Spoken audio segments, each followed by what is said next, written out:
ভাই রেস্টুরেন্টে কাজ করলে একটা জিনিস এত খারাপ লাগে, মানে গোছানোর সময় অর্ডার আসে, এতক্ষণ বসে ছিলাম অর্ডার ছিল না, একটা অর্ডার ছিল না, কেবলই শুরু করছি যে গোছ করে ফেলি কারণ এখন ডিউটি শেষের দিকে, তো এই মাত্র অর্ডার মারছে। এই কাস্টমারটা এত বিরক্ত করে, এই যে দেখেন, মানে এই টেবিলটা একটা অর্ডার দিব 10 মিনিট রেস্ট করব আবার অর্ডার মারবো, কি আচরণ কাস্টমার এগুলা।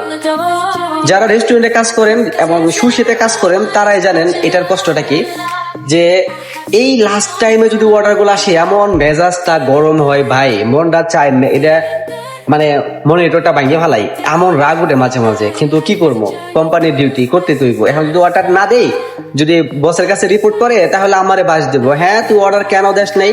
কিন্তু এইটা তো ওরে বোঝানো যাবো না যে এই কাস্টমার গুলা মানে আমাদেরকে সাথে খেলা করতেছে।